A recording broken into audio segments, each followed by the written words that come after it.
Daraa mana keessa jira. Tokko lafaa keetu maal laafiti naan jee na ergate shaayii laafiti naan jee. Gisee shaayii fidee keessee beesdeebu. Ulaa ammaa mara dhaabbatee meeshaa ol isaa ol qaqqabee akka nan lululee beeyte nan lululee. Gisee nan lululaa nama qotirraa hin keenye maaliif uumaa na godha jee yaa dureen hin beeka. Wallahi isa dhugaati. Wayi na godha jee gamis gaala zarraa yaanne. Kuti jeetuman hono fudhadhu jee akkana labbaasa kaaya. Sintu na unjenen wantu fatto garte karma laale to mbira kote beita amma tal lanje jolen biya raba jutri beitan warre jole ta warre kasini jittu mon juttu meta kata ko warre kasi gartan wallahi warre kasini jittu malu nudulu ulela bejade masa ulela obboleeyyan kiyya dhageettanii jirtanii obboleettii teenya kullee waan isiin jettu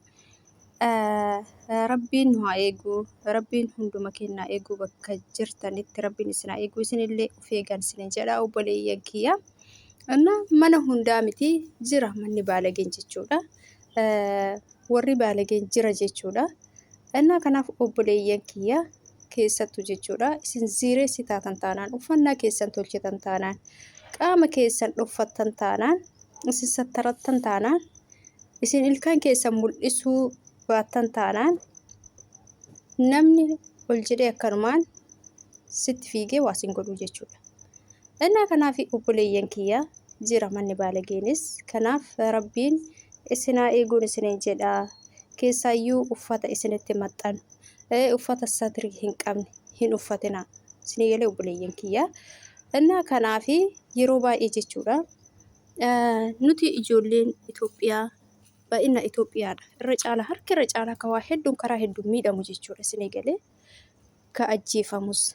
ka dhayamus ka rukutamus ka reebamus ka gudeedamus ijoollee Itoophiyaati jechuudha irra caalaa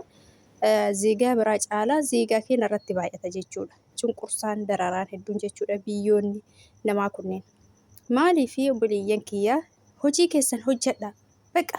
waan hojjedhaa isiniin jedhan hojii keessan yoo hojjettan mirgaa fi dirqama keessan beeka isinii galee biyya kamuu keessa seerri hin jira isin mataa qaqqabachuu baattanii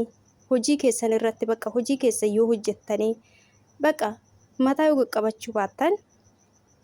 yoo akkuma miskiina mataa lafa kaa'uu baattan isaan isinitti dhiyaatan jechuudha isaanoo mataan isaanii isin sodaatan jechuudha. Yoo isin uf kabachisiiftan kabajaa fi teessoo abbatuuf jala qabaa jedhan kanaaf obboleeyyan kee isin uf kabachiistan taanaan isin uf madaalchisuu baattan taanaan isin tuyxuu jechuudha jarri isin dhiyaatte indoom namni haga jaraa seera sodaatu hin jiru wallahi namni haga jaraa seera sodaatu hin jiru isin nama waa beeku ta'uu isin beeynaan isinii galee isin nama waa mormatu ta'uu isin beeynaan isin nama mirga ofii mormatu ta'uu isin beeynaan isin nama mirgaa fi dirqama ofii addaan baasee beeku ta'uu isin beeynaan wallahi nikkish jettee isin tuquu miti ol jettee isin hin laaltu jechuudha wallahi maaliif isin kabajan jechuudha abbatu uf kabachisiisa isinii galee kanaaf obboleeyyan kiyya isinillee akkuma argitan uffannaa keessan hin balleessinaa dubbattanis akkuma argitan hin dubbatina isaan wajjin hin qalladina isaan wajji qaldii hin baay'isina isinii galee kanaaf qaldii qalladuun isin madaalchisaa jechuudha akka isaan isin madaalan isin godha deebitanii ammallee mirga keessan mormachuu dadhabdan taanaan akka isaan isin madaalan isin godhaa jechuudha isinii galee mirgoota keessan waan garaagaraa irratti dalagaa ulfaatu isin hojjechiisuu ishii jettaniituma hojjechuu waan humna keessaniiti oli isin ajajuu ammallee deebanii damooza keessan gizeen fi barbaadan isinii kennuu kanarratti mormachuu dhabu ishii jettanii baqa akkuma nama isaan sodaate yoo taatan akka nama seera hin beeyne yoo taatan isaan oolanii bulanii waan biraa isin irraan gayanii jechuudha isinii galee kanaaf obboleeyyan kiyya mirga keessan mormadhaa mirgaa fi dirqama keessan beeka baqa kanaa achi wanni isin tuqu